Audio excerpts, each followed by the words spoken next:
Ұялы телефондар жаңарған сайын оның зияны да арта береді. Өйткені қазіргі қалта телефондарының атқаратын қызметі де көбейіп жатыр. Интернетке қосыласыз, сурет, видеоға түсіріп шағын кинокамера ретінде де пайдалануға болады. Яғни үнемі құлағыңыздан алыстағанмен қолыңыздан түспейді. Ұялы телефонның зияны туралы тілшіміз тарқатып айтады.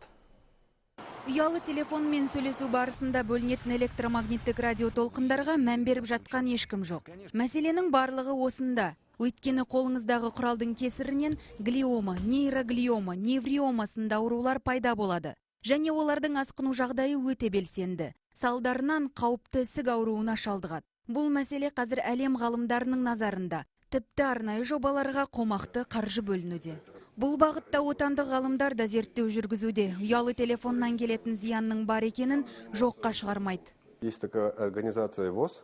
Дүниежүзілік денсаулық сақтау ұйымы мен халықаралық қауіпті ісік аурулар институтының бірігіп жасаған 10 жылдық зерттеуі ұялы телефондарды 2Б тобына жатқызады. Яғни канцерогенді болуы мүмкін.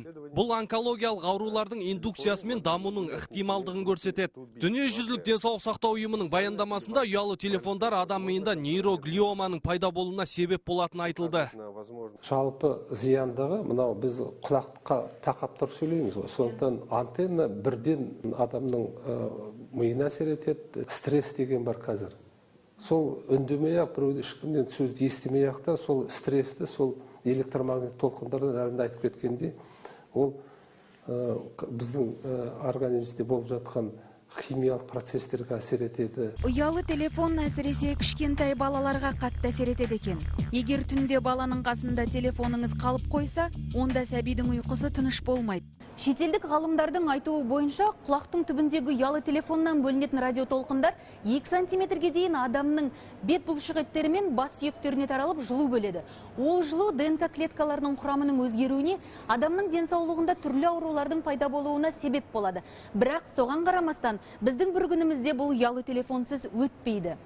Алайда оның зиянын біле тұра өзіміз пайдалансақ та, оны білмейтін балаларымызды бұдан сақтағанымыз абзал. Зарина Бүйенбай, Қазақстан ұлттық арнасы.